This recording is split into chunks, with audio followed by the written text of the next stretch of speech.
कौन स्वीकृत साबित कर सकता है? धारा 21 में स्वीकृतियों का उन्हें करने वाले व्यक्तियों के विरुद्ध,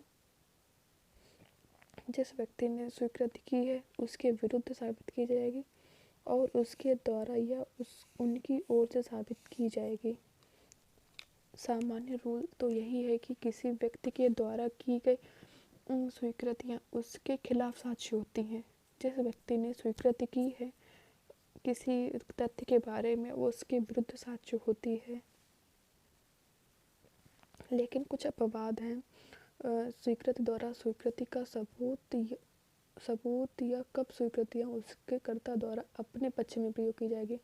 लेकिन किसी किसी टाइम पर स्वीकृतिकर्ता के पक्ष में पेश की जाती है साक्ष्य के रूप में। वह 3 स्टेजेस हैं, सिर्फ इन स्टेजेस को छोड़कर बाकी उसके विरुद्ध ही साबित की जाएगी। नंबर 1, जबकि वह इस प्रकृति की है कि यदि उसे करने वाला व्यक्ति मर गया होता तो वह अन्य व्यक्तियों के बीच धारा 32 डाइंग डिक्लेरेशन मृत्यु के कारण के बारे में कथन है के अंतर्गत सुसंगत है। यदि जिस व्यक्ति ने वह स्वीकृति की है वह व्यक्ति मर गया है और अपने मृत्यु के कारण को बता रहा है तो वह तथ्य सुसंगत है। दूसरा यह, जब वह मन की या शरीर की सुसंगत या विवाद किसी दशा के अस्तित्व का ऐसा कथन है जो उस समय उसके लगभग किया गया था जब मन की शरीर की ऐसी दशा विद्यमान थी और ऐसे आचरण के साथ जो उसकी अस्तित्वता को अनधिसंभाव कर देती है। इसका सीधा सीधा मतलब यह है कि ऐसे टाइम वो कथन ऐसे समय किया गया होना चाहिए जिस समय पीड़ित की दशा असत्य कथन करेगा या ऐसा कोई झूठे कथन कहेगा या झूठे कथन गढ़ने की फुर्सत नहीं है या फिर उसकी इतनी दशा या इतना टाइम नहीं है कि वह कोई झूठे कथन गढ़ सके या फिर ऐसा कुछ कर सके। नंबर 3, कोई भी स्वीकृति उसे करने वाले व्यक्ति के द्वारा या उसकी ओर से साबित की जाएगी। जब कोई स्वीकृति या स्वीकृति उसकी ओर से साबित की जाएगी तो वह स्वीकृति न होकर सुसंगत तथ्य के रूप में पेश की जाएगी जब उसकी तरफ से पेश की गई है। धारा 22 में दस्तावेज की अंतर्वस्तु कंटेंट के बारे में मौखिक स्वीकृतियाँ कब सुसंगत होती हैं? किसी दस्तावेज की अंतर्वस्तु के बारे में मौखिक स्वीकृतियाँ तब तक सुसंगत नहीं होती यदि और जब उन्हें साबित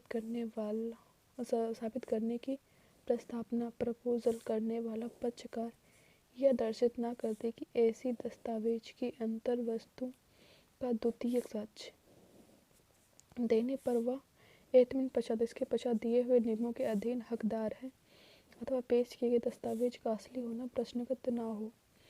वैसे तो कोर्ट में वर्जिनल कॉपी ही पेश करनी चाहिए। किसी दस्तावेज को केवल उसके प्राथमिक साक्ष्य वर्जिनल कॉपी ही पेश की जानी चाहिए। कुछ धारा 65 में कुछ नियमों को छोड़कर कुछ बातों को छोड़कर जैसे प्राथमिक साक्ष्य ना हो या फिर नष्ट हो गया या फिर उसका कुछ मिलने में टाइम है, उसमें ही द्वितीय साक्ष्य पेश किया जा सकता है और उसमें यदि और जब तक उन्हें साबित करने की प्रस्तावना करने वाला पक्षकार यह दर्शित ना कर दे कि ऐसे दस्तावेज की अंतर्वस्तु का द्वितीय साक्ष्य देने के लिए वह हकदार है और उसके दस्तावेज के बारे में असली होने की कोई प्रश्न हो, उस पर कोई प्रश्न न खड़ा हो कि उसका वह दस्तावेज असली है या नकली। प्रतिकूल प्रभाव डालने पर स्वीकृतियाँ जब प्रकट नहीं की जाएगी। सिविल मामलों में ए और बी के बीच कोई सिविल केस चल रहा है। इन दोनों ने बाहरी कोई समझौता कर लिया कि चलो कोर्ट में बहुत ज़्यादा टाइम लगेगा, बाहरी समझौता करके उस मामले को सुलझा लिया। तो इसका मतलब ए ने सुलझा लिया तो इसका मतलब यह नहीं कि ये इसके विरुद्ध साक्ष्य के रूप में बाद में पेश किया जाएगा, यानी ये नहीं कि ये गलत है, इसके विरुद्ध साक्ष्य के रूप में पेश नहीं किया जाएगा। यही है सिविल मामलों में स्वीकृतियाँ कब सुसंगत है।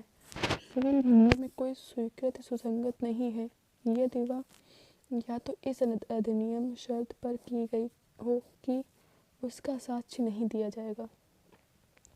मतलब किसी शर्त पर की गई कोई कि उसका साक्ष्य नहीं दिया जाएगा, या ऐसी परिस्थिति के अधीन दी गई हो जिसमें न्यायालय यह अनुमान कर सके कि पक्षकार इस बात से सहमत हो गए थे कि इसका साक्ष्य नहीं दिया जाएगा।